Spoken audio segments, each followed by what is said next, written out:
श्रोते हो नमस्कार. विद्यावाणी कम्युनिटी रेडिओ केंद्र अर्थात 107.4 FM वर मी श्रीदत्त आमच्या सर्व श्रोत्यांचं सहर्ष स्वागत करतो या नवीन मालिकेमध्ये, जिचं नाव आहे नवयुगाची ज्ञानमाला, कन्व्हर्सेशन्स दॅट इन्स्पायर ट्रान्सफॉर्मेशन. मित्रमैत्रिणींनो, ही मालिका आपण गरजे मराठी ग्लोबल यांच्या सहकार्यानं विद्यावाणीवरून प्रसारित करीत आहोत. या मालिकेच्या आजच्या पहिल्या भागामध्ये आपल्याकडे एक विशेष अतिथी आलेले आहेत. त्यांचा परिचय करून देण्यापूर्वी मला माझ्यासोबत घडलेला एक किस्सा सांगायचा आहे. काल परवा अचानक पावसामध्ये लाईट गेली आणि लाईट गेल्यावरती घरातला एक दिवा अचानकपणे बल्ब पेटला. माझ्या भाच्याने विचारलं, हा दिवा कसा काय लागला परत? म्हणणारे, त्याच्यात बॅटरी असते म्हणून तो बॅटरीवरती चालणारा दिवा आहे. अरे वा, कारमध्ये असते तशी बॅटरी याच्यात लावली नाही. म्हणलं, बॅटरी छोटी असते याच्यातली, कारमधली बॅटरी वेगळी आहे आणि मग माझ्या पप्पाच्या मोबाईलमध्ये आहे ती वेगळी. तेव्हा माझ्या डोक्यात प्रश्न पडायला लागले, बॅटरीज किती प्रकारच्या वेगळ्या आल्यात? म्हणजे आम्ही आमच्या ऑफिसमध्ये ते वेगळं एक पाणी बाटलीत आणून भरायची ती बॅटरी, अशी मोठी जड 50 किलोची ती वेगळी, आणि माझ्या मोबाईलमध्ये बसणारी बिलकुल वजन न जाणारी ती वेगळी. आणि म्हणूनच बॅटरीज काय आहेत, बॅटरीजचं विश्व किती मोठं आहे आणि बॅटरीज विषयी आपल्या श्रोत्यांना काही सांगता येईल का, असा विचार मनात आला. आणि म्हणून या मालिकेच्या आजच्या पहिल्या भागामध्ये आपण बॅटरीज विषयी जाणून घेतो आहोत. आणि ही माहिती करून देण्यासाठी आपल्या इथं आलेले आहेत NCLच्या एनर्जी मटेरियल लॅबचे हेड वरुण नातू. नमस्कार वरुण. नमस्कार. आणि तुमचं खूप स्वागत आहे विद्यावाणीमध्ये. थँक्यू आज मला बोलवल्याबद्दल. मी आत्ताच म्हणालो की बॅटरीज खूप वेगळ्या प्रकारच्या असतात आणि त्याच्याविषयी सांगण्यासाठी एक तज्ज्ञ आपण बोलवले आहेत. पण हे तज्ज्ञ कोण आहेत हे थोडक्यात आमच्या सगळ्या श्रोत्यांना सांगून देतो. खरं तर वरुण हे आपल्या सावित्रीबाई फुले पुणे विद्यापीठाचेच माजी विद्यार्थी. त्यांनी इथून विद्यापीठातून 2015 साली मेकॅनिकल इंजिनियरची डिग्री घेतली आणि साधारण वर्षभरासाठी NCLमध्ये इंटर्नशिप केली आणि मग जी संधी मिळाली ती ड्रेक्सेल युनिव्हर्सिटी फिलाडेल्फिया इथं PhD करण्याची. आणि मग वरून तुम्ही PhD करण्यासाठी थेट US गेलात. तिथून परत आल्यानंतर मग परत एकदा NCL शास्त्रज्ञ म्हणून जॉईन केलं. मला वाटतं की 2023 सालचा हा काळ असेल. तुमचा अभ्यासाचा विषय कुठला होता? माझा PhDचा विषय होता 2 डायमेन्शनल मटेरियल्स, ज्याला 2D मटेरियल्स असं आपण म्हणतो. 2011 साली ड्रेक्सेल युनिव्हर्सिटी इथेच माझे PhDचे गाईड मिशेल बारसूम यांच्या लॅबमध्ये मॅक्सिन्स नावाच्या एका मटेरियलचा शोध लागला. आणि हे असे मटेरियल आहेत जे जगात पहिल्यांदाच तिथे सापडले आणि तशा प्रॉपर्टीज किंवा त्याची जी गुण आहेत ते बाकी कुठल्याच मटेरियलमध्ये दिसत नाहीत. त्यामुळे ते फारच एक्साइटिंग असं रिसर्च फील्ड त्यावेळेला ओपन झालं आणि नशिबाने मला त्याच लॅबमध्ये काम करण्याची संधी मिळाली. आणि ते मटेरियलचे बरेच ऍप्लिकेशन आहेत, म्हणजे आपल्या बॅटरीजमध्ये ज्याच्याबद्दल आपण आता बोलणार आहोत ते आहेतच. मग EMI शिल्डिंग मध्ये सुद्धा आहेत. EMI शिल्डिंग सोप्या भाषेत सांगायचं झालं तर तुमचे रेडिओ वेव्हज ट्रान्समिट होतात. सो काही ठिकाणी ते आपल्याला ब्लॉक करायला लागतात. सो त्याच्यासाठी त्याचं कोटिंग केलं तर ती भिंत किंवा ती वस्तू त्याच्यातनं त्या रेडिओ वेव्हज किंवा रेडार वेव्हज जात नाहीत. अशा ऍप्लिकेशनसाठी सुद्धा त्याचा खूप चांगला उपयोग आहे. किंवा कॅटलिस्ट म्हणून, किंवा आजकाल आपण हायड्रोजन पण खूप ऐकतो, पाण्यापासून हायड्रोजन बनवण्यासाठी तिकडे पण त्याचा वापर खूप चांगल्या प्रकारे होऊ शकतो. सो असं ते एक वंडर मटेरियलच म्हणू शकतो आपण त्याला, मॅक्सिन्स. अशा ह्याच्यावरती मला काम करायची तिकडे संधी मिळाली. खरंच आज आम्हाला जो विषय तज्ज्ञ लाभला आहे तो या विषयातला तज्ज्ञ असा लाभलेला आहे. कारण मला आमच्या श्रोत्यांना अजून एक गोष्ट सांगायची आवर्जून इथं. तुम्ही आता सध्या जवळजवळ 30 देशातल्या 150 संशोधकांसोबत एकत्रितपणे काम करत आहात आणि ही आपल्यासाठी सगळ्यांसाठीच खूप अभिमानाची गोष्ट आहे. आम्ही तुम्हाला ज्या विषयासाठी बोलवलेलं आहे त्याच्यातला मला पहिला बेसिक प्रश्न पडला, जो माझ्या भाच्याला पडला असेल, सर्वसामान्य प्रत्येक श्रोत्याला पडलाय, तो म्हणजे आपल्या दैनंदिन आयुष्यामध्ये सर्वसामान्य माणसाच्या वेगवेगळ्या बॅटऱ्या असतात. म्हणजे बल्बमध्ये तर आहेच आहे, गाडीमध्ये पण आहे, माझ्या घड्याळात पण आहे, सगळीकडे बॅटरीज आहेत. अशा साधारण किती प्रकारच्या बॅटरीज वरून असतात आपल्या आयुष्यात आणि त्या कुठल्या कुठल्या गोष्टींसाठी आपण वापरतो? बॅटरीज आता तुम्ही जर मोजायला गेलात तर तुम्ही दिवसभरात साधारण 6 ते 7 प्रकारच्या बॅटरीजशी नक्कीच तुमचा कुठे ना कुठेतरी संबंध येतो. अच्छा. उदाहरणं द्यायची झाली तर थोडं केमिस्ट्रीची नावं घेईन मी. आपले AA, SSS जे आपण रिमोटमध्ये घालतो किंवा एसीच्या रिमोटमध्ये घालतो, ज्या झिंक मँगनीज ऑक्साईड किंवा झिंक अल्कलाईन बॅटरीज असतात किंवा झिंक कार्बन बॅटरीज असतात, त्या एकदम बेसिक बॅटरीज झाल्या. मग कोणाला जर आपल्या आजी आजोबांपैकी कोणाला कमी ऐकू येत असेल तर त्या हिअरिंग एड असतं त्यांचं, त्याच्यात एक झिंक एअर नावाची वेगळ्या प्रकारची बॅटरी असते. मग तुमचे 2 व्हीलर किंवा रेग्युलर पेट्रोलची 4 व्हीलर असेल तर ती चालू करण्यासाठी एक छोटी लेड ऍसिड बॅटरी असते. तुमच्या घड्याळात एक स्पेशल प्रकारची बॅटरी असते ज्याला सिल्वर झिंक ऑक्साईड बॅटरी असं म्हणतात. ती एक अजून वेगळ्या प्रकारची बॅटरी झाली. आणि हे तर मी लिथियम आयन पर्यंत आता आलोच नाही. तर तुम्ही लिथियम आयन बॅटरी मोजायला जाल तर तुमचा फोन, लॅपटॉप, स्मार्ट वॉच किंवा अगदी तुमचे ब्लूटूथ हेडफोन झाले इथे तर वापरलीच जाते. आणि अजून काही नवीन त्याचे वापर मी आजकाल लोक इलेक्ट्रिक टूथब्रश, स्मार्ट ग्लासेस किंवा आपलं दाढी करण्याचं इलेक्ट्रिक ट्रिमर सुद्धा, त्यात सुद्धा लिथियम आयन बॅटरीचा वापर होतो. वरुण, तुम्ही आता आम्ही घरात वापरत असणाऱ्या वेगवेगळ्या बॅटरीचे प्रकार सांगितलेत आणि लक्षात यायला लागलं की गेल्या कित्येक वर्षांपासून आपण वेगळ्या प्रकारच्या बॅटरीज वापरतो. मला तर फक्त 3च माहित होत्या. एक म्हणजे आम्ही जी रिमोटसाठी वापरतो किंवा खेळण्यांसाठी वापरतो ती AA, AAA ज्यांना तुम्ही म्हणाल आता. त्याच्याशिवाय दुसरी जी होती ती आमच्या ऑफिसमध्ये आहे, विजेसाठी आम्ही पर्यायी वापरतो ती. आणि तिसरी म्हणजे आता मोबाईलमध्ये आलेली. पण या बॅटरींचे प्रकार जर बघितले तर खरंच वेगळे आहेत, कारण मोबाईलमधल्या बॅटरीला मला कधी पाणी घालावं लागत नाही, ऑफिसमधल्याला घालावं लागतं. आणि ही जी रिमोट कंट्रोलमधली आहे ती मात्र सतत बदलावी लागते. तिचा वापर संपला की ती बॅटरी दिसायला लागते कमी कमी होत चाललेली. तर या तीनही बॅटरीमध्ये बेसिकली काय फरक असतात? खूपच चांगला प्रश्न आहे आणि खूपच महत्वाचा प्रश्न आहे. त्याच्यात जायच्या आधी मी एक सिंपल डेफिनेशन देतो की आपण बॅटरी हा शब्द वापरतो तर बॅटरी म्हणजे एक्झॅक्टली काय. तर सायंटिफिक डेफिनेशन प्रमाणे जेव्हा तुम्ही केमिकल एनर्जी किंवा केमिस्ट्री वापरून जनरेट केलेली एनर्जी त्याला इलेक्ट्रिकल एनर्जीमध्ये कन्व्हर्ट करता तर त्या डिव्हाइसला आपण बॅटरी म्हणतो. अच्छा. मगाशी मी जी सगळी कंपाऊंडची नावं घेतली ती सगळी कुठल्या ना कुठल्या प्रकारे आतमध्ये त्या बॅटरीच्या केमिकली रिॲक्ट होत असतात आणि त्या रिॲक्शनमधनं इलेक्ट्रॉन्स जनरेट होतात जे आपण आपले बाकी उपकरणं चालवायला वापरतो. सो हे बेसिक बॅटरीचं डेफिनेशन झालं. आता याच्या खाली अजून 2 प्रकारच्या बॅटरी आपण क्लासिफाय करू शकतो. एक ज्याला आपण म्हणतो प्रायमरी बॅटरी. प्रायमरी बॅटरी म्हणजे ती चार्ज करता येत नाही, तुम्ही नवीन घ्यायची, वापरायची, ती पूर्ण डिस्चार्ज झाल्यावर टाकून द्यायची. जसे तुम्ही म्हणाला ते AA आणि AAA आपले सेल असतात तसे. त्याची केमिस्ट्री एकाच डायरेक्शनने जाते, ती रिव्हर्स करता येत नाही. सो ती प्रायमरी बॅटरी झाली. त्याच्यामध्ये आपण झिंक कार्बन बॅटरी असेल, त्यामुळे तुम्ही जर बघितलात की त्यात त्या कार्बनच्या कांड्या किंवा असा काळा भुसभुशीत कार्बन बाहेर यायचा, तो एक इलेक्ट्रोड असतो आणि दुसरा झिंकचा इलेक्ट्रोड असतो. त्याच्यानंतर थोडी ऍडव्हान्समेंट झाली आणि लोकांना रिचार्जेबल बॅटरी पाहिजे होत्या. म्हणजे आता तुमच्या गाडीमध्ये जी बॅटरी असते किंवा तुमच्या इन्व्हर्टरला जी बॅटरी असते ती प्रायमरी तुम्ही विचार कराल तर थोडं फनी आहे की ती जर प्रायमरी असती तर तुम्ही प्रत्येक वेळेला लाईट गेले, तुमचं बॅटरी यूज झाली आणि लाईट आल्यावरती तुम्ही बॅटरी ती टाकून दिलीत आणि दुसरी बसवायला लागली, अशी परिस्थिती असती तर किती अवघड झालं असतं आपलं. सो त्याच्यासाठी ती रिचार्जेबल बॅटरी असते आणि त्याला आपण लेड ऍसिड बॅटरी म्हणतो. त्यामुळे त्यात एक इलेक्ट्रोड लेडचा असतो, जसं मगाशी मी झिंक म्हणालो त्याच्याची लेड असतो. आणि ऍसिड का? कारण त्याच्यात तुम्ही जसं म्हणालात ना की पाणी भरायला लागतं, ते इलेक्ट्रोलाइट म्हणजे ज्याच्यातनं एका इलेक्ट्रोडमधनं दुसऱ्या इलेक्ट्रोडला आयॉन्स मूव्ह होतात, तर त्याला लागणारा एक जो पॅसेज म्हणू शकतो आपण, तर त्याला इलेक्ट्रोलाइट म्हणतात. तर ते इलेक्ट्रोलाइट ऍसिड असतं किंवा सल्फ्युरिक ऍसिडचं असतं. अच्छा. आणि ते हळूहळू जशी बॅटरी वापरली जसं इव्हॅपोरेट होतं, म्हणजे तुम्ही जर बशीत पाणी भरून ठेवलं तर ते कसं एक रात्रीत उडून जातं, तसंच म्हणून तुम्हाला त्यात पाणी भरत राहायला लागतं. पण जसं तुम्ही म्हणाला की ती एवढी जड बॅटरी असते की ती हाताळणं किंवा ती कुठे घेऊन फिरणं हे अशक्यच आहे. तर त्याच्यापेक्षा जास्त एनर्जी डेन्स असलेली, म्हणजे तेवढ्याच वजनात जास्तीत जास्त एनर्जी मी कशी बसवू शकतो असा केमिस्ट्री तुम्ही जर शोध घेतला तर त्याच्यात लिथियम आयन बॅटरी बसतं. म्हणजे लेड ऍसिड बॅटरीपेक्षा कैक जास्त पट, 1 किलोची मी लेड ऍसिड बॅटरी घेतली आणि 1 किलोची मी लिथियम आयन बॅटरी घेतली तर 1 किलो लिथियम आयन बॅटरीमध्ये माझं घर लेड ऍसिड बॅटरीपेक्षा 10 पट जास्त चालेल. अच्छा. म्हणून लोक नैसर्गिकरित्या लिथियम आयन बॅटरीकडे वळायला लागली. आणि तीच आता तुमच्या फोनमध्ये पण असते. त्यामुळे जर तुम्ही बघितलं की वर्षानुवर्ष पूर्वीचे जे नोकियाचे फोन होते त्याला अक्षरशः लोक विटे समान म्हणायचे आणि आताचे आयफोन तुमचे स्लीक होत होत 2 mm थिकनेस 3 mm थिकनेस पर्यंत आलेत. याचं कारणच लिथियम आयन बॅटरीमध्ये होणारा शोधाचा वाढ आहे. कारण ती एनर्जी तुम्ही जास्तीत जास्त एनर्जी कमीत कमी जागेत बसवू शकता, म्हणून तुमचे फोन अजून पातळ पातळ होऊ शकतात आणि हँडी होतात किंवा मोठे स्क्रीन 10 इंचीपर्यंत 6 इंचीपर्यंत तुमचे स्क्रीन होतात, ते बॅटरीच्या शोधांमुळे. श्रोते हो, बॅटरीमध्ये बदल होत जात असताना आपण अनेक साऱ्या बॅटरीज बघितलेल्या आहेत.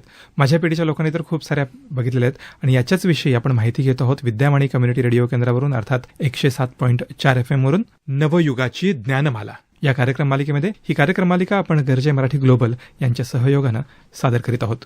वरून 2019 साली बॅटरीवरच्या संशोधनासाठी नोबेल पारितोषिक जाहीर झालेलं होतं. त्याच्याविषयी आमच्या श्रोत्यांना थोडं सांगाल? नक्कीच. कारण आणि ते खूप महत्वाचं पण नोबेल प्राइज होतं, कारण जे 3 सायंटिस्ट होते, स्टॅनली विटिंगम, जॉन गुडिनफ आणि अकिरा योशिनो, अशा तिघांना ते नोबेल प्राइज मिळालं लिथियम आयन बॅटरीच्या डिस्कव्हरीसाठी और इन्व्हेन्शनसाठी तुम्ही म्हणू शकता. ते तिघं सोडून सुद्धा खूप सायंटिस्टचा त्याच्यात हातभार नक्कीच आहे. अजून मी सुद्धा त्याच्यातच काम करतो.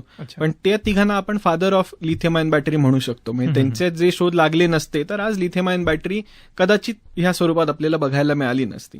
तर त्यांच्यापैकीच एक दोघांची जर मी तुम्हाला एक किस्सा सांगायचा झाला तर आत्ता जसं इस्रायलचं मिडल ईस्ट बरोबर युद्ध चालू आहे आणि त्यात बाकीचे पण बरेच देश इन्व्हॉल्ड आहेत, अमेरिका आहे, युरोप आहे, ते कोणाला कोणाला तरी पाठिंबा करतातच. तसंच काही वर्षापूर्वी यॉम किप्पूर वॉर नावाची एक मोठं युद्ध झालेलं इस्रायलचं, आणि त्यावेळेला आत्तासारखंच अमेरिकेने इस्रायलचा पाठिंबा दिल्यामुळे सगळ्या मिडल ईस्टर्न देशांनी ठरवलं की आता आपण अमेरिकेला ऑइल पुरवायचं नाही. आणि त्याच्यामुळे रातोरात अमेरिकेतले पेट्रोल डिझेलच्या प्राइसेस 3 पट 4 पट 5 पट झाल्या. आता पुण्यात राहणाऱ्या आपल्याला सगळ्यांना माहितीच आहे की जर 10 रुपये जरी पेट्रोल वाढलं तरी आपल्याकडे पेट्रोल पंपवर केवढी लाईन लागून राहते. तुम्ही जर इमॅजिन केलं की अचानक पेट्रोल दुप्पट जरी झालं तर किती मोठा प्रॉब्लेम होतो. आणि अमेरिकेसारख्या देशाला असं विकनेसच्या पोझिशनमध्ये कधीच स्वतःला बघता येत नाही. सो म्हणून त्यांनी काय केलं की आपण पेट्रोल सोडून आपल्या गाड्या कशावर चालू शकतील ह्याच्यावरती आपण संशोधन केलं पाहिजे. आणि त्यांनी तसंच बाकी कंपन्यांना पण सांगितलं की काहीतरी वेगळं तुम्ही शोधून काढा ज्याच्यानं आपण पेट्रोलवरचा डिपेंडन्स आपला कमी होईल. म्हणून एक्सॉन मोबिल ही जगातली सगळ्यात मोठ्या ऑइल कंपन्यांपैकी एक कंपनी, यांनी बॅटरीवर पहिला रिसर्च चालू केला कंपनीमध्ये. आणि स्टॅनली विटिंगहम त्यांचाच एम्प्लॉई होता आणि त्यांनी लिथियम आयन बॅटरीचा पहिला प्रोटोटाईप तिकडे शोधून काढला. वाटताना ते खूप आयरॉनिक वाटेल की पेट्रोलच्या कंपनीत पहिल्या लिथियम आयन बॅटरीचा शोध लागला आणि आता सगळ्या गाड्या हळूहळू पेट्रोल पासून बॅटरीवरती जायला लागल्या. पण त्यावेळेची परिस्थितीच अशी होती. पण नंतर एक्सॉन मोबिलनी त्याच्यात पुढे फार काम केलं नाही, कारण युद्ध थांबल्यावरती परत पहिल्यासारखी परिस्थिती आली आणि मग तेल परत मिळायला लागलं. सो मग त्याची तेवढी अर्जन्सी त्यावेळेला भासली नाही. पण त्यावेळेला जो लागलेला शोध होता त्याच्यात हळूहळू सुधारणा होत आता ती बॅटरी आपण गाड्यांमध्ये वापरू शकतो आणि गाड्या बॅटरीने चालवू शकतो. वा, खरं म्हणजे हा जो शोध होता तो आपल्या सगळ्याच संपूर्ण जगासाठी म्हणूयात तो खूप प्रेरक होता आणि खूप मार्गदर्शक ही पुढच्या पिढ्यांसाठी असणार आहे. कारण लिथियम आयन बॅटरीमुळे खूप साऱ्या नवीन गोष्टी शिकायला लागलो, पाहायला लागलो आणि याच्या पुढचा जो जगाचा प्रवास असणार आहे तो त्या लिथियम आयन बॅटरीच्या सोबतच असणार आहे. कदाचित याच्यात खूप सारे नवीन शोध पण येत असतील. दैनंदिन जीवनात वेगवेगळं नवीन तंत्रज्ञान आपण पाहतोच आहोत, पण तसंच बॅटरीच्या जीवनात देखील नवीन तंत्रज्ञान येत आहे. मग आत्ता कोणत्या प्रकारचं संशोधन बॅटरीजमध्ये सुरू आहे किंवा बॅटरीच्या विषयात नवीन डेव्हलपमेंट्स काय होत आहेत? सोपं सांगायचं झालं तर बॅटरीमध्ये सतत काही ना काहीतरी डेव्हलपमेंट होतच असतात आणि त्या 2 किंवा 3 मेजर क्षेत्रांमध्ये होत असतात. एक म्हणजे बॅटरी एका चार्जमध्ये जास्तीत जास्त मी किती वापरू शकतो. कारण आता आपण बघतो की रोज रात्री आपल्याला आपला मोबाईल फोन चार्जिंगला लावायलाच लागतो, नाही तर तो दुसऱ्या दिवशी बंद पडतो. पण जर मी अशी कुठली बॅटरी बनवू शकलो की मी आठवड्यातनं एकदाच फोन माझा चार्ज केला आणि ती फोन जर मी आठवडाभर वापरू शकलो तर अशी बॅटरी वापरायला सगळ्यांनाच आवडेल. मेन काय असतं की त्याच्यातच मटेरियल सायन्स हा भाग येतो की मी अशी कुठली मटेरियल्स नवीन बनवू शकतो का की जी कमी जागेमध्ये जास्त एनर्जी स्टोअर करू शकतील. अच्छा. आणि तसं जर मी केलं तरच अशा बॅटरी बनू शकतील ज्या एकदा चार्ज केल्या तर 1 आठवडा किंवा 1 वर्ष सुद्धा आपण म्हणू शकतो चालू शकतील का. असा एक भाग झाला त्याच्यात. दुसरा भाग सगळ्यात महत्वाचा असतो आपल्या सगळ्यांसाठी, तो म्हणजे सेफ्टी. तर काही वर्षांपूर्वी तुम्हाला बातम्यांमध्ये सतत कुठल्या तरी 2 व्हीलरला बॅटरीच्या आग लागली, कुठल्या तरी फोनला आग लागली. पण आता तुम्ही जर बघाल तर अशा बातम्या फारच तुरळक प्रमाणात येतात किंवा अगदी नाहीच येत. सो हे पण संशोधनाचाच एक भाग होता की कशामुळे लिथियम आयन बॅटरीला आग लागते आणि बॅटरीमध्ये मी काय बदल केले किंवा कुठले नवीन केमिकल्स किंवा मटेरियल्स वापरले तर ती सेफ्टी आपण अजून वाढवू शकतो. हा दुसरा भाग झाला. आणि तिसरा भाग जो आपला सगळ्यांचाच एक हे असतो की पेशन्स, की आता मी जर फोन चार्ज करायला लावला किंवा माझी गाडी चार्ज करायला लावली तर 2 तास मी फोन चार्ज करणार तर मी काय म्हणजे कोणाचा फोन आला तर मग मला तो चार्जिंगला लावून बोलायला पाहिजे किंवा मग मला अर्जंटली कुठे जायचं आणि गाडी चार्जिंगला असेल तर मग अडचण होते. सो मी 5 मिनिटात माझी गाडी चार्ज करू शकतो का मी 2 मिनिटात माझा फोन चार्ज करू शकतो का. सो फास्ट एखादी गोष्ट कशी चार्ज करता येईल हा एक तिसरा त्याच्यातला महत्वाचा भाग असतो रिसर्चचा. सो ह्या 3 ह्याच्यावरती बॅटरीचा रिसर्च पुढे चालू आहे. खरं म्हणजे ह्या 3ही विषयामध्ये रिसर्च होणं खूप गरजेचं आहे बरं का. म्हणजे हे माझ्या मोबाईलसाठी माझ्या गाडीसाठी नाही तर संपूर्ण जगाचाच ज्या गतीनं आपण पुढे जातो जगामध्ये या सगळ्या गोष्टींसाठी आपल्याला वेळ खूप महत्वाची झाली आहे. कमीत कमी वेळामध्ये चांगलीत चांगली साधनं आणि खूप जास्त टिकणारी बॅटरी या सगळ्या गोष्टी आवश्यक आहेत. वरून तुम्ही आता बॅटरीमधले खूप सारी संशोधनं सांगितलीत, पण तुम्ही नेमकं जे संशोधन करता आहात आता खूप मोठ्या प्रमाणावरती हे संशोधन सुरू आहे, तर त्याच्यात कुठलं मटेरियल आता वापरलं जात आहे? तुम्ही म्हणालात की आम्हाला वेगळे प्रयोग करावे लागतात जेणेकरून तास वाढतील बॅटरी वापराचे पण चार्जिंगचे तास कमी होतील. असं कोणकोणतं मटेरियल आहे किंवा अशा कोणकोणत्या गोष्टी आहेत की ज्याच्यामुळे हे जग आणखीन जास्त वापरण्यासाठी सुकर अशा बॅटरीज आपल्याला देईल? बरोबर. सो मगाशी मी तुम्हाला मॅक्सिन्स बद्दल सांगितलं. सो माझी एनसीएल मधली लॅब आहे ती पण मॅक्सिन्सवर काम करते आणि स्पेसिफिकली बॅटरीच्या रिलेटेड आम्ही बघतो. सो मॅक्सिन्स मी मगाशी म्हणालो तसं हे खूप स्पेशल एक मटेरियल आहे आणि त्याची खासियत आम्हाला ही सापडली की ते बॅटरी फास्ट एकदम क्विकली चार्ज करण्यासाठी खूप उपयुक्त असं मटेरियल आहे. म्हणजे आमच्या काही पब्लिश पेपर्समध्ये आम्ही हे दाखवले की काही सेकंदामध्ये तुम्ही ती बॅटरी चार्ज करू शकता. काही मिनिटांपर्यंत पण तुम्हाला थांबायची गरज नाही. म्हणजे तुम्ही बॅटरी तुमची डिस्चार्ज होत आली आणि तुम्हाला तुम्ही प्लग केलं तर 10 सेकंदात ते अर्ध्या मिनिटात तुमची बॅटरी पूर्ण चार्ज होऊ शकते आणि परत तुम्हाला एक पूर्ण दिवस तुम्ही त्या फोनवरती किंवा लॅपटॉपवर काम करू शकता. मॅक्सिन्स असं म्हणायचं, मॅक्सिन्स म्हणायचं म्हणजे ते काय असतं?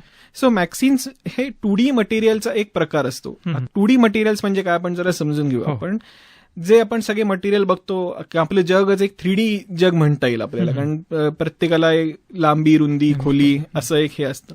सो 2D मटेरियल्स हे फील्ड चालू झालं जेव्हा ग्राफीन नावाच्या एका मटेरियलला नोबेल प्राइज मिळालं. सो UK किंवा इंग्लंडचे 2 गाईम आणि नोवोसेलोव्ह नावाचे 2 सायंटिस्ट होते. यांना ते ग्राफीनच्या संशोधनासाठी त्याचा नोबेल प्राइज मिळाला. त्यांनी पहिल्यांदा 2 डायमेन्शनल कार्बनचा फॉर्म शोधून काढला आणि त्यानंतर हे 2D मटेरियल्सचं फील्ड एकदम लाईमलाईटमध्ये आलं.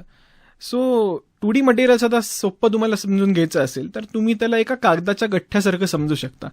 आता तुम्ही एक कागदाची शीट घेतली तर त्याला लांबी आहे, त्याला रुंदी आहे, पण त्या मानाने त्याची उंची मोजायला गेला तर ती इग्नोरेबल असते, म्हणजे काहीच नाही तुम्ही म्हणणार. आणि कागदाच्या ज्या सगळ्या प्रॉपर्टीज आपण म्हणू शकतो त्या त्याच्या लांबी रुंदीनीच डिफाईन होतात, त्याच्या थिकनेसनी फार कमी प्रॉपर्टीज डिफाईन होतात. तसेच हे 2D मटेरियल असतात पण ॲटॉमिक स्केलवर. जिकडे त्या शीट्स ज्या 2D मटेरियलच्या आम्ही बनवतो त्याला लांबी आणि रुंदी काही मायक्रॉन किंवा काही MM पर्यंत असते, पण त्याचा थिकनेस हा 2 किंवा 3 ॲटमपेक्षा जास्त नसतो. अशा ह्या एकदम एक्स्ट्रीम शेपच्या मटेरियल्स असतात. आता तुम्ही मला म्हणाल की मग शेपमुळे काय फायदा होतो त्याचा, तर जसं सांगायला की फिजिक्स जे इंटरेस्टिंग असतं ते काय करतं की तुमचे इलेक्ट्रॉन्स मूव्ह होतात बॅटरी चार्ज किंवा डिस्चार्ज करताना, त्यांना एकच दिशा मिळते, ते तिसऱ्या दिशेला जाऊच शकत नाही कारण तिकडे काहीच नसतं.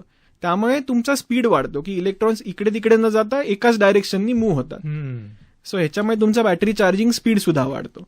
2D मटेरियल्सचं सगळ्यात फेमस उदाहरण द्यायचं झालं तर ते म्हणजे क्लेला आपण मराठीत चिकण माती असं म्हणतो, ती क्ले. आणि महाराष्ट्रात सगळ्यात फेमस जी आपली काळी माती आहे ज्याच्यामुळे आपली बरीच शेती अवलंबून आहे, हे एक 2D मटेरियलचं उदाहरण आहे. क्ले हे पण 2D मटेरियलच आहेत आणि त्यामुळे आपण जे म्हणतो की काळी माती हे पाणी धरून ठेवतं किंवा त्याला खत कमी लागतं आणि न्यूट्रिशन धरून ठेवतं, हे त्या स्पेसिफिक 2 डायमेन्शनल शेपमुळेच पॉसिबल आहे. सो सर्वसामान्य माणसाच्या ह्याच्या 2D मटेरियलचा सगळ्यात मोठा उपयोग कुठे होत असेल तर तो म्हणजे शेतीमध्ये.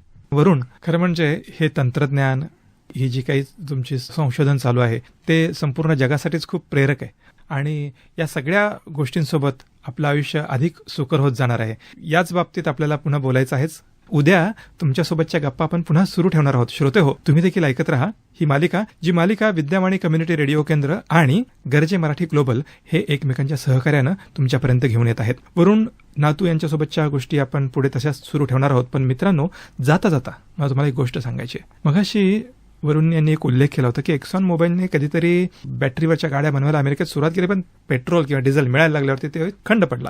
पण तुम्हाला माहिती आहे की आता ज्या गाड्या येत आहेत, इलेक्ट्रिक व्हेकल्स ज्यांना म्हणूया पण कार येत आहेत, तशा कार्स 20व्या शतकाच्या सुरुवातीला देखील वापरात होत्या. नवीन माहिती आहे ना, ऐकूयात. पण ती वरुण नातू यांच्यासोबत. पुढच्या वेळेस ऐकत राहा विद्यावाणी कम्युनिटी रेडिओ केंद्र 107.4 FM वर. खूप धन्यवाद. थँक्यू.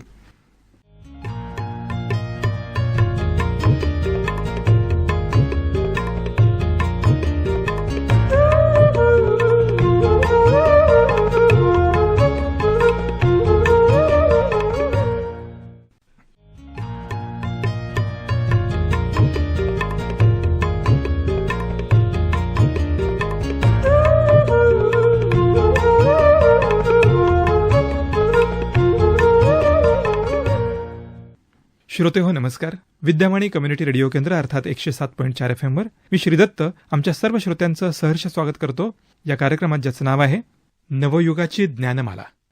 मित्रांनो, हा कार्यक्रम आपण गरजे मराठी ग्लोबल या संस्थेच्या सहकार्यानं विद्यावाणीवरून प्रसारित करीत आहोत. आपल्याला आठवत असेल की काल आपण वरुण नातू या एका तरुण शास्त्रज्ञासोबत चर्चा सुरू केलेली होती आणि आपण आपल्या आयुष्यामध्ये दैनंदिन वापरामध्ये ज्या वेगवेगळ्या बॅटरीज वापरतो त्या बॅटरीज विषयीची माहिती वरुण यांनी आपल्याला सांगायला सुरुवात केली होती. आज देखील वरुण आपल्या विद्यावाणीच्या स्टुडिओमध्ये आलेले आहेत. वरुण, नमस्कार आणि तुमचं खूप खूप स्वागत आहे पुन्हा एकदा.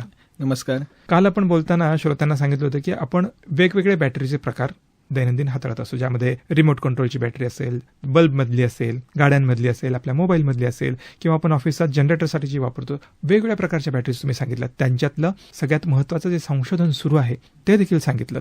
पण काल आपण जाता जाता श्रोत्यांना असं म्हणालो होतो की अलीकडच्या काळामध्ये गेल्या 10-12 वर्षांमध्ये आपण ज्या इलेक्ट्रिक गाड्या पाहतो आहोत, चारचाकी गाड्या ज्या मोठ्या मोठ्या, त्या अलीकडच्या काळातल्या नाही आहेत, तर त्या कधीतरी पूर्वी 20व्या शतकाच्या अगदी सुरुवातीला, म्हणजे 1908, 9, 10च्या दरम्यान देखील होत्या. ती काय गंमत आहे खरं तर आम्हाला माहितच नाही की इतक्या वर्षापूर्वी होत्या. आम्ही म्हणतो आहोत की सगळ्या गाड्या आत्ताच आल्यात, बॅटरीचा शोधच मुळात गाड्यांसाठी आता लागलाय. ही माहिती फारच कमी लोकांना माहिती असते, किंवा बॅटरीचा इतिहास हा असा फार कुठे सांगितला जात नाही.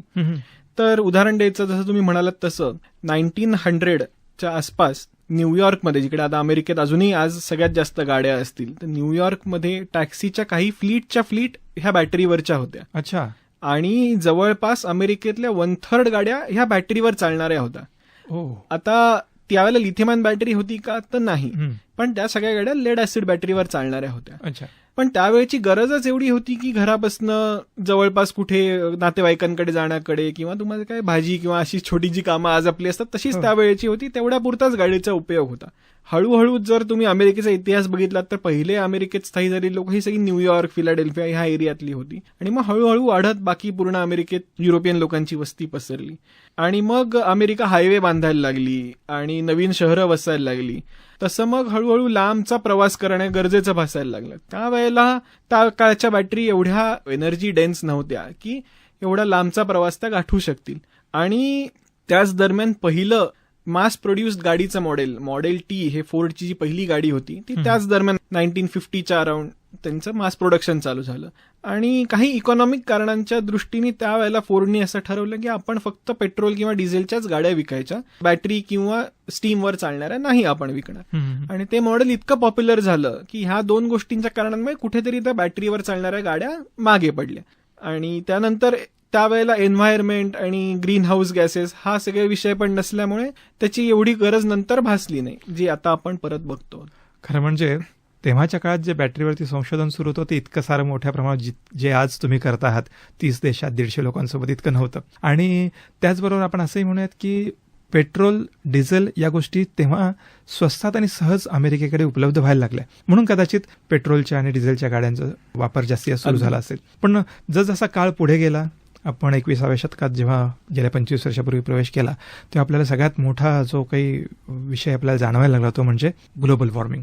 त्याच्यामध्ये पेट्रोल डिझेलचा मला वाटतं की खूप मोठ्या प्रमाणावरती सहभाग आहे, हात आहे. पण आपण आता बघतोय की या पार्श्वभूमीवरती जेव्हा ग्लोबल वॉर्मिंगच्या सगळीकडे चर्चा सुरू आहे, जगभर सगळीकडे हे सुरू आहे, या पार्श्वभूमीवरती इलेक्ट्रिक व्हेकल्स आपल्याकडे आता सगळीकडे यायला लागलेले आहेत. आणि गेल्या 10-12 वर्षामध्ये बॅटरीच्या गाड्या आपल्याला खूप चांगल्या प्रमाणावरती जगभरात दिसायला लागल्या. आता बॅटरीसाठी एनर्जी आता खूप मोठ्या प्रमाणावरती लागणार आहे, आणि त्या तशा पद्धतीनं ती एनर्जी खूप मोठ्या प्रमाणात तुम्ही जे संशोधन करतात की लवकरात लवकर चार्ज होणं किंवा जास्त काळ चालणं, हे सगळं संशोधन सुरूच आहे. पण बॅटरीला आपण पर्यावरणाच्या दृष्टीनं क्लीन एनर्जी म्हणून पाहतो आहोत, आणि पुढे देखील भविष्यात त्या तशाच टिकून राहणार आहेत क्लीन एनर्जी म्हणून. काय सांगाल याच्याबद्दल? ग्लोबल वॉर्मिंग हा आता खूप महत्वाचा विषय आहे. दिवसेंदिवस आपण पण बघत आहोत की आता पुण्याचंच उदाहरण घेतलं तर तुमच्या मे बी आजी आजोबांना घरात फॅन सुद्धा नसेल आणि तरी उन्हाळ्यात सोसवायचं, आणि आता जवळपास प्रत्येक खोलीत आपल्याला एसी लागतो. हा फरक 1-2 पिढ्यांमध्येच आपल्याला जाणवतो. आणि तुम्ही म्हणालात तसं की एक तर पेट्रोल, डिझेल आणि गाड्यांनी मधनं येणारा धूर हा त्याच्यात एक मेजर कॉन्ट्रीब्युटर आहे. ते सोडून सुद्धा अजून काही गोष्टीत ज्याच्याने आपल्याला त्रास होतो. म्हणजे आपण दरवर्षी दिल्लीची परिस्थिती बघतो, आता हळूहळू पुण्यात सुद्धा तेच होत आहे. थंडीत अगदी म्हणजे तुम्हाला 10 सिगरेट ओढल्याच्या इक्विव्हॅलंट धूर तुमच्या फुफ्फुसात जातो, 20 सिगरेट इक्विव्हॅलंट फुफ्फुसात जातो. सो हे जर गाड्या जेव्हा बॅटरीवर चालतात तेव्हा एकतर पेट्रोल डिझेल जळत नाही, त्यामुळे होणारा धूर आणि प्रदूषण सुद्धा कमी होतं. सो अशा बऱ्याच बाबी आहेत ज्याच्यामुळे आपल्याला इलेक्ट्रिक व्हेकलच्या फायद्याच्या ठरतात. आता खूप ठिकाणी आपण असं म्हणतो की ठीक आहे की तुमचा गाडीतनं येणारा धूर कमी झाला, पण पॉवर प्लांटमधनं येणारा धूर वाढला. म्हणजे एका अर्थी ते बरोबरच आहे, पण तुम्ही बघाल की इलेक्ट्रिक गाड्या जशा जशा मार्केटमध्ये येत आहेत तसं तसं आपली government solar, wind, hydro electric, nuclear ह्या सोर्सेसमधनं इलेक्ट्रिसिटीचं जनरेशन खूप प्रमाणात वाढवते, अगदी वॉर फुटिंगवर वाढवते असं म्हणायला हरकत नाही. पुढच्या 25 ते 30 वर्षात रिन्युएबल एनर्जी सोर्सेसचं प्रमाण आपल्या इलेक्ट्रिक ग्रीडमध्ये खूप जास्त असेल. ते एकदा झाल्यावरती तो पॉवर प्लांटच्या चिमणीतनं येणारा धूर सुद्धा कमी होईल. दुसरं म्हणजे तो पॉवर प्लांटमधनं येणारा धूर तो एकाच ठिकाणाहून येतो, सो त्याच्या आजूबाजूच्या वस्तीला थोडं हलवणं किंवा त्या ठिकाणी ते कार्बन कॅप्चर किंवा अशा नवीन टेक्नॉलॉजीज तिथे एम्प्लॉय करणं सोपं पडतं. हे तुम्ही प्रत्येक गाडीच्या एक्झॉस्टला लावू शकत नाही. आणि तुम्ही जसं म्हणालात त्याच्यात मी अजून एक ऍड करीन की संशोधनाचे 3 पिलर्स आहेत, पण भारतासाठी एक चौथा आणि खूप महत्वाचा पिलर आहे. कारण भारत आत्ता पेट्रोल, डिझेल, नॅचरल गॅस सगळं आपण आयात करतो. एन्व्हायरमेंट सोडून हा पण एक खूप मोठा आपल्या इकॉनॉमीवरती बर्डन आहे. पण त्याला आपण बॅटरीजनी बदललं तर आजच्या घडीला सगळ्या जवळपास सगळ्या बॅटरीज ज्या आपल्या इलेक्ट्रिक कारमध्ये जातात त्या सुद्धा आयातच होतात. म्हणजे एका अर्थाने आपण एक आयात थांबवून दुसरी आयात चालूच करतो. सो आपण तो प्रॉब्लेम सॉल्व्ह केला नाही. त्यामुळे आपली जी गव्हर्नमेंट आहे जी आपल्याला मेक इन इंडिया करा म्हणून सांगते, त्यात हा खूप महत्वाचा भाग आहे की बॅटरी ज्या आपल्या गाड्यांमध्ये लागतील किंवा अजून पण नंतर बाकी इन्व्हर्टरमध्ये लागतील, ज्या कुठल्या लिथियम आयन बॅटरी भारताला लागतात त्या आपण भारतातच बनवल्या पाहिजेत. आणि त्याला पण एक प्रकारचं संशोधन करावंच लागतं. कारण कोणीही आपली टेक्नॉलॉजी अशीच हे घ्या तुम्ही वापरा म्हणून देत नाही. आता आपण करंट गेल्या 1-2 वर्षात जी जिओपॉलिटिकल सिच्युएशन चालू आहोत ती बघतोच. सेमीकंडक्टर झालं, बॅटरीज झालं, सोलार सेल झालं, एआयच्या टेक्नॉलॉजी झालं, हा कुठलाही देश दुसऱ्या देशाला सहजासहजी देणार नाही. त्यामुळे भलेही ते ज्ञान दुसऱ्या देशात किंवा बाकी लोकांना माहिती असेल ते आपण स्वतःहून इंडिजिनियसली डेव्हलप करणं खूप महत्वाचं आहे. त्याची एक दुसरी बाब अशी आहे की जी बॅटरी युरोपमध्ये चालते, अमेरिकेत चालते, रशियात चालते, चायनामध्ये चालते, तीच इंडियाच्या वातावरणात चालेल का, तर ह्याचं उत्तर नाहीये. कारण इंडियात तुम्ही अगदी जम्मू काश्मीरमध्ये थंडी असते तर राजस्थानमध्ये 40-50 डिग्रीपर्यंत वर असतं. काही ठिकाणी फक्त घाटच लागतात, काही ठिकाणी इतका पाऊस असतो की तिकडे त्या दृष्टीने पण तुमच्या बॅटरीवर परिणाम होऊ शकतो. ह्या सगळ्या क्लायमेट, सोशिओ इकॉनॉमिक गोष्टी लक्षात घेऊन इंडिया स्पेसिफिक बॅटरी बनवणं पण गरजेचं आहे. त्यामुळे तुम्ही जर आता बघितलं की लिथियमचं पण मायनिंग, म्हणजे आता तुम्ही बॅटरी बनवायला लागणाऱ्या एलिमेंट्स किंवा बॅटरी बनवायला लागणारे धातू ह्याची पण जर तुम्ही अनालिसिस केला तर त्याच्यात लिथियम बॅटरी मधला मेन लिथियम आहे तोच भारतात फार कमी प्रमाणात सापडतो. तर मग ठीक आहे, मी भारतात बॅटरी जरी बनवायला घेतल्या तरी मग लिथियम मी आयात करणार का, मग परत प्रॉब्लेम आपला जो मूळ मी म्हणालो तो सॉल्व्ह होतच नाही. म्हणून आता नवीन सोडियम आयन बॅटरी ह्याच्यावरती सुद्धा आम्ही काम चालू केलं. सो सोडियम आयन बॅटरीमध्ये केमिस्ट्री जवळपास सारखीच राहते, पण लिथियमला आपण सोडियमनी बदलतो. सो तुम्ही जर तुमचं पिरियॉडिक टेबल बघितलं तर लिथियमच्या बरोबर खाली सोडियम हे एलिमेंट असतं. आणि जे आपल्या सगळ्यांनाच माहिती आहे की सोडियम म्हणजे NaCl आणि जे आपण खातो ते मीठ, हे इतक्या इझिली अवेलेबल एलिमेंट आहे की अगदी तुम्हाला सोडियमची कमतरता भारतात कुठेही भासणार नाही. त्यामुळे जर सोडियमवर चालणारा बॅटरी आपण बनवू शकलो आणि त्या लिथियम इतक्याच चांगल्या बनवू शकलो तर बॅटरीला लागणाऱ्या बऱ्यापैकी धातूंची भारतात उत्खनन होऊ शकतं. खरं ही आपल्यासाठी जितकी सकारात्मक गोष्ट आहे तितकीच मला वाटतं की आव्हानात्मक गोष्ट पण आहे. कारण आपल्याकडं अशा पद्धतीचं संशोधन आणि संशोधनासाठीचं वातावरण तयार झालं पाहिजे. श्रोते हो, विद्यावाणी कम्युनिटी रेडिओ केंद्रावरून आपण ऐकत आहात ही मालिका नवयुगाची ज्ञानमाला. ही मालिका आपण गरजे मराठी ग्लोबल यांच्या सहकार्यानं आयोजित केलेली आहे. आणि या कार्यक्रम मालिकेमध्ये आता वरुण नातू आपल्याला बॅटरी संबंधाने सांगतायत. आतापर्यंत वरुण तुम्ही सांगितलं की संशोधन भारतामध्ये बॅटरीजविषयी व्हायला हवं, कारण एकूण भारताची भौगोलिक परिस्थिती पाहता, वेगवेगळ्या ठिकाणच्या सोशो इकॉनॉमिक आर्थिक गोष्टी पाहता वेगवेगळ्या ठिकाणी वेगवेगळ्या प्रकारची बॅटरीची गरज लागणार आहे आणि भारत सगळ्याच बाबतीत वेगळा ठरलेला आहे. आता जर आपला हा कार्यक्रम ऐकून काही तरुणांना असं वाटत असेल की आपल्याला याच्यात पुढे जायला हवं, संशोधन करायला हवं किंवा बॅटरीच्या संबंधाने काही व्यवसाय सुरू करायचे असतील तर त्यांनी नेमकं कसं सुरू करावं? अर्थात तुमचा अनुभव या क्षेत्राला खूप मोठा आहे आणि तुम्ही सांगू शकाल की संशोधनाच्या कोणकोणत्या संधी आपल्याकडे सध्या उपलब्ध आहेत आणि कुठून सुरुवात करता येईल? अगदीच, आणि हे खूप महत्वाचं आहे कारण बॅटरीज आणि असे जे विषय आहेत ते अजूनही आपल्या कॉलेजेस आणि याच्यात शिकवले जात नाहीत. हे अजून बऱ्यापैकी ऍडव्हान्स लेवल रिसर्च लॅबमध्येच असलेले विषय आहेत.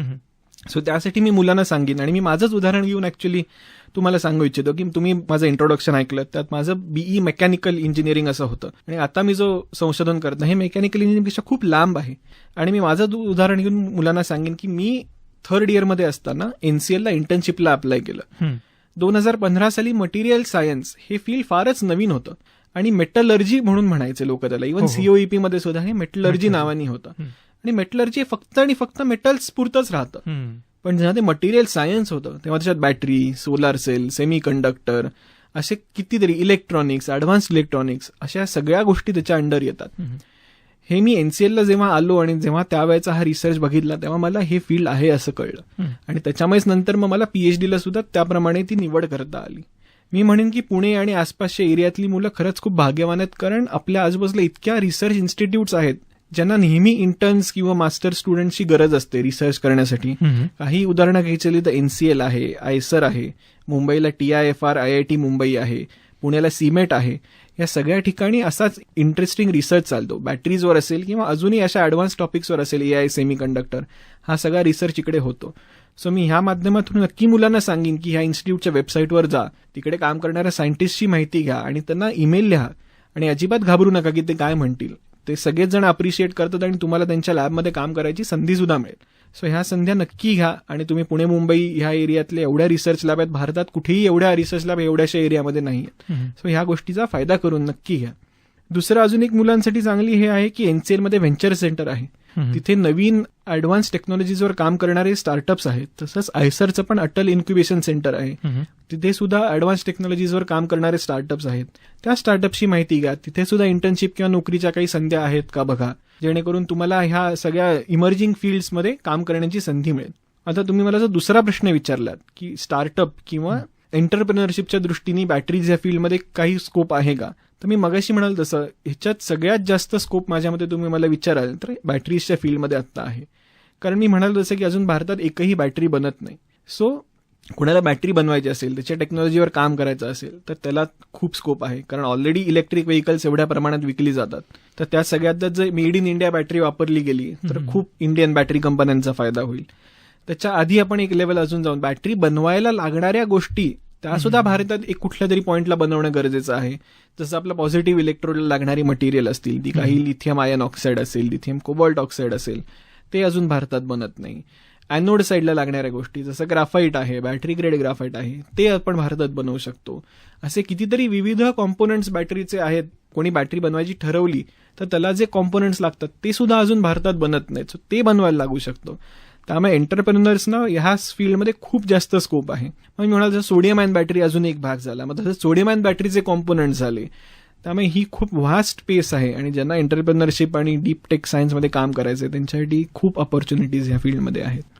आणि मला वाटतं सर की आता व्यवसायाचा विचार करत असताना आपण असंही पाहतो की जे काही आत्तापर्यंत आपण बॅटरीज वापरल्या त्या आत्ता पुनर्वापरासाठी नेहमीच उपलब्ध होत असतात. पण त्याच्यातही काहीतरी व्यावसायिक संधी असतीलच की पुढे. अगदी. सो बॅटरी बनवणं हा एक भाग झाला. जसं आपण बघितलं, बॅटरी रिसायकल करणं हे तितकंच महत्वाचं आहे. कारण मी तुम्हाला जसं मगाशी म्हणालो की लिथियम हे भारतात मिळत नाही, तसंच कोबाल्ट, निकल अशी सुद्धा काही एलिमेंट्स वापरली जातात ज्याचं पण मायनिंग भारतात होत नाही. पण एकदा आपण आयात केलेलं आहे तर एकदा गाडी आपण 7 वर्ष 8 वर्ष वापरून जेव्हा ती डिस्कार्ड करतो तर त्याच्यातल्या बॅटरीज काढून ही सगळी एलिमेंट्स रिकव्हर करून त्याच्यापासून आपण नवीन बॅटरीज बनवू शकतो का. तर हा बॅटरी रिसायकलिंगचा एक खूप महत्वाचा विषय आपल्या देशासमोर आहे आणि त्याची टेक्नॉलॉजी डेव्हलप करणं सुद्धा आता चालू आहे. म्हणजे एन्व्हायरमेंटसाठी रिसायकलिंग करणं हा एक भाग झाला जो महत्वाचा आहेच, कारण पूर्ण आपल्या ग्रीन एनर्जी इकोसिस्टीम मधला एक महत्वाचा भाग झाला. पण इकॉनॉमिक रिझनसाठी आपण किती आयात करत राहायचं किंवा ते आयात कशी कमी करू शकतो आपण, या दृष्टीने सुद्धा रिसायकलिंगला बघणं हे खूप महत्वाचं आहे. रिसायकलिंग सोडून सुद्धा काही नवीन स्टार्टअप माझ्या ओळखीत आहेत जे खूप इंटरेस्टिंग काम करतात. आपण गाडी 5 वर्ष चालवतो, मे बी पहिल्यांदा मी गाडी नवीन घेतो तेव्हा एका चार्जमध्ये 500 किलोमीटर जाते. हळूहळू जसं चार्ज डिस्चार्ज करत बॅटरी डिग्रेड होत जाते तसं मे बी एका चार्जमध्ये 100 किलोमीटरच जाईल. पण त्या पॉइंटला मग आपण गाडी बदलतो, पण नवीन बॅटरी पॅक घेतो. पण त्या बॅटरीज ज्या आपण डिस्कार्ड करतो त्यात अजूनही कुठेतरी इलेक्ट्रिसिटी स्टोअर करण्याची क्षमता आहे. सो काही स्टार्टअप असे आहेत ज्या अशा बॅटरी घेतात आणि त्याच्यापासून घराला लागणारे इन्व्हर्टर्स बनवतात. कारण त्याला काही गाडी इतकी स्ट्रिंजंट रिक्वायरमेंट नसते. तुमचं 1 तास, अर्धा तास, 15 मिनिटं जरी इलेक्ट्रिसिटी बॅकअप देऊ शकले तरी त्या बॅटरीचा पुरेपूर उपयोग होतो शेवटपर्यंत. सो हा सुद्धा एक रिसायकलिंगचा किंवा सेकंड युजचा प्रकार आहे जो पण खूप इकॉनॉमिक दृष्ट्या खूप इंटरेस्टिंग आहे आणि त्याच्यात पण आय थिंक बऱ्याच स्टार्टअप्सना किंवा कंपन्यांना स्कोप आहे. शिक्षणाबाबत आपण असं म्हणालात की आपण मेकॅनिकल इंजिनिअरिंग केलं आणि मग या क्षेत्रात वळलात. पण आता असे काही तरुण आहेत की जे फक्त प्युअर सायन्समध्ये आहेत, कदाचित रसायनशास्त्र किंवा भौतिकशास्त्र, फिजिक्स, केमिस्ट्री इथं ते BSc किंवा MSc करतात. त्यांच्यासाठी देखील काही संधी आहेत का जे बॅटरीमध्ये काम करता येईल? अगदी अगदी खूप संधी आहेत. आणि मी तुम्हाला आता उदाहरणं देतो तसं की बॅटरी हे फील्ड इतकं नवीन आहे आणि त्याला लागणाऱ्या गोष्टी इतक्या लागतात की त्याला सपोर्ट करणारे तरुण सुद्धा आपल्याला खूप महत्वाचे आहेत. केमिस्ट्री तर मी तुम्हाला म्हणालोच की बॅटरीचे डेफिनेशनच आहे की केमिकल किंवा केमिस्ट्रीला इलेक्ट्रिकल एनर्जीमध्ये कन्व्हर्ट करणं. सो केमिस्ट्री माहीत असलेले BSc MSc चे विद्यार्थी हे तर लागतातच. म्हणजे नवीन मटेरियल बनवणं झालं, हे झालं, हे सगळं केमिस्ट्रीच्या पर्वीमध्ये येतं. तसंच फिजिक्सची मुलं सुद्धा महत्वाची असतात, कारण आपण बॅटरी जेव्हा म्हणतो तेव्हा ही 4 व्होल्टची बॅटरी आहे, ही 10 व्होल्टची बॅटरी आहे, ही 5 व्होल्टची बॅटरी आहे. आता केमिस्ट्री आणि व्होल्टेज ह्याला तुम्ही कसं जोडणार? तर ह्याला तुम्हाला थोडं फिजिक्सचं ज्ञान लागतं की कुठलं मटेरियल वापरले तर कुठल्या व्होल्टेजवर ही बॅटरी चालेल. ह्याला खूप फिजिक्सचं ज्ञान लागतं. त्यामुळे फिजिक्स आणि केमिस्ट्री हे दोघांनी मिळून ते काम करायला लागतं. बॅटरी शेवटी तुम्हाला कुठल्या तरी इलेक्ट्रॉनिक्समध्ये वापरायचे. तुमचा फोन असेल, तुमची गाडी असेल किंवा तुमचं वॉच असेल, तर ते इलेक्ट्रॉनिक कॉम्पोनंट सुद्धा बॅटरीप्रमाणे बदलायला लागतात. कारण जशी जशी बॅटरी डिस्चार्ज होते, बॅटरीचं व्होल्टेज थोडंफार बदलतं, त्याप्रमाणे ते इलेक्ट्रॉनिक्स चालले पाहिजेत. त्यामुळे त्यासाठी स्पेशल इलेक्ट्रॉनिक्स डिझाईन करायला लागतात, बॅटरी स्पेसिफिक. त्यामुळे इलेक्ट्रॉनिक्सची मुलं सुद्धा आपल्याला या बॅटरी फील्डमध्ये लागतात. पार अगदी मी म्हणेन की जिओलॉजी किंवा जिओ केमिस्ट्रीची लोक सुद्धा बॅटरी फील्डसाठी महत्वाची आहेत. कारण मी म्हणालो जसं की लिथियम वगैरे असे एलिमेंट जे आहेत ते इतके दिवस फार महत्वाचे नव्हतेच की ज्याच्यासाठी कंपनीज मायनिंग चालू करतील. गेल्या वर्षी तुम्ही बातमी बघितली असेल की काश्मीरमध्ये लिथियमचा खूप मोठा साठा सापडला. त्याच्यासाठी हीच जिओलॉजिस्ट किंवा जिओ केमिस्ट्रीची लोक आपल्याला लागतात. कारण ते आजच्या जगातलं तेलच त्याला आपण म्हणू शकतो की लिथियमचा साठा सापडला भारतात, तर मी कितीही लिथियम बॅटरी भारतात बनवू शकतो. निकेल कोबाल्टचा साठा सापडला, तर मला बाकी लोकांवरती अवलंबून नाही. सो बॅटरीची ही जी सप्लाय चेन हा जो शब्द आपण म्हणतो, ही रोबस्ट करण्यासाठी अगदी जिओ केमिस्ट्री किंवा जिओलॉजिस्टची पण गरज आहे आपल्याला. भलेही त्यांचं कॉन्ट्रीब्युशन डायरेक्ट बॅटरी केमिस्ट्रीमध्ये नसेल, पण ती बनवायला लागणाऱ्या सप्लाय चेनमध्ये नक्कीच त्यांचं हे आहे. सो त्यामुळे इलेक्ट्रिकल इंजिनिअरिंग, इलेक्ट्रॉनिक्सची लोक, मेकॅनिकल इंजिनिअरिंग, कारण शेवटी ह्या गाड्या कारमध्ये बसवणार आहेत, शेवटी ह्या बॅटरीज कारमध्ये बसतात. सो त्याचं वेट डिस्ट्रीब्युशन कसं असलं पाहिजे, त्या खाली बसवायच्या का डिक्कीत बसवायच्या, हे सगळं मेकॅनिकल इंजिनिअरला बघायला लागतं. त्यानंतर इलेक्ट्रिकल इंजिनियर महत्वाचे आहेत, कारण मी म्हणालो जसं आता बसेस पण जर आपण ग्रीडवर चार्ज करणार असू तर एक बस इतकी इक्विव्हलंट एनर्जी एका वेळेला त्या चार्जरमधनं बसपर्यंत पोहोचवायची, ह्याला स्पेशल इलेक्ट्रॉनिक किंवा इलेक्ट्रिकल सप्लाय लागतात. त्यामुळे बॅटरी हे एक फक्त कॉम्पोनंट बघतात, त्याच्या बाजूला एवढी मोठी इकोसिस्टीम आहे ज्याला एवढे वेगवेगळे इंजिनियर्स आणि प्युअर सायन्सची लोक लागतात. त्यामुळे ऑपॉर्च्युनिटीज या फील्डमध्ये खूप जास्त आहेत. पहिल्या भागामध्ये वरून आपण सांगितलं होतं की बॅटरी खूप वेगवेगळ्या प्रकारे अनेक ठिकाणी आपण वापरत आहोत. मीच आज 6-7 प्रकारच्या बॅटरीज माझ्या शरीरावर घेऊन फिरतो आहे असं तुम्ही म्हणालात. म्हणजे खरं तर हे क्षेत्र खूप लांब, रुंद आणि खूप खोल आहे. याच्यामध्ये संशोधनाची आणि नव्या नव्या गोष्टी शोधण्याची खूप गरज आहे. तुमच्या या 2 दिवसांच्या चर्चेमधून मला असं वाटतं की अनेक सारे तरुण पुढे येतील आणि भारताची एक वेगळी ओळख आपल्याला करून देता येईल पुढच्या 8-10 वर्षांमध्ये, की आपण बॅटरीमध्ये संशोधन करणारे सगळ्यात अग्रेसर असणारे राष्ट्र ठरू शकू. कारण जेव्हा आपण असं पाहतो आहोत की उद्याचा संपूर्ण जग हे बॅटरीवरती चालणाऱ्या गोष्टीवरती असणार आहे आणि आपल्या पर्यावरणाच्या, मानवी जीवनाच्या तसंच आजूबाजूच्या इतर जीवांच्या दृष्टीनं बॅटरी खरंच खूप लाभदायक ठरणार आहे. ही आशा करतो आजच्या कार्यक्रमाच्या शेवटी की आपलं भारतातलं बॅटरीविषयीचं संशोधन तुमच्या नेतृत्वाखाली, तुमच्या सहकार्यानं असंच पुढे जात राहील. तुम्ही 2 दिवस विद्यावाणीकडे आलात आणि आमच्या श्रोत्यांना अतिशय बहुमोल असं मार्गदर्शन केलं, त्यांना माहिती दिलीत, त्याबद्दल खूप खूप धन्यवाद. धन्यवाद. मला पण खूप छान वाटलं बॅटरीजबद्दल बोलून तुमच्याशी. थँक्यू. श्रोते हो, बॅटरी हा तर तुमच्या जवळ असणारा पण थोडासा अपरिचित असणारा विषय आपण नवयुगाची ज्ञानमाला या मालिकेमधून उलगडून सांगण्याचा प्रयत्न केला नातू सरांच्या माध्यमातून. पुढील भागामध्ये एका नवीन विषयासह आणि एका नवीन तज्ज्ञासह आपण पुन्हा भेटूयात. तोपर्यंत ऐकत रहा 107.4 FM वर विद्यावाणी कम्युनिटी रेडिओ केंद्र. धन्यवाद.